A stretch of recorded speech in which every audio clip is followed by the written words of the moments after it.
IDTV మన ఉనికి మన వాణి. టాలీవుడ్ సూపర్ స్టార్ మహేష్ బాబును ఈడీ చిక్కుల్లోనికి లాగింది. ప్రముఖ రియల్ ఎస్టేట్ సంస్థల అక్రమాల కేసులో ఆయనకు ఎన్ఫోర్స్మెంట్ డైరెక్టరేట్ నోటీసులు జారీ చేసింది. ప్రచార దౌత్యంగా వ్యవహరించిన నేపథ్యంలో మనీ లాండరింగ్ ఆరోపణలపై విచారణకు హాజరు కావాలని ఆదేశించింది.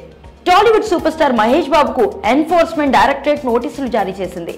సాయి సూర్య డెవలపర్స్, సురానా గ్రూప్స్ వంటి రియల్ ఎస్టేట్ కంపెనీలకు మహేష్ బాబు బ్రాండ్ అంబాసిడర్ గా వ్యవహరించారు.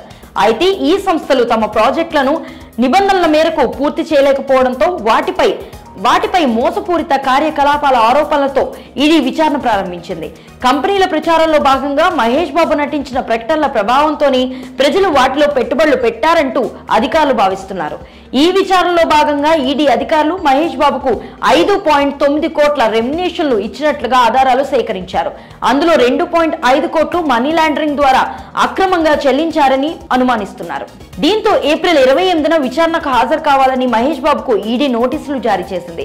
ఇక సాయి సూర్య డెవలపర్స్ కు చెందిన కంచర్ల సతీష్ చంద్ర గుప్తాపై ప్రజలు మోసపోయామని పోలీసులకు ఫిర్యాదు చేయగా వెంగళరావు నగర్ లో ఉన్న ఓ ప్రాజెక్టులో 3 కోట్లు మోసపూరితంగా వసూలు చేశారని ఆరోపించారు.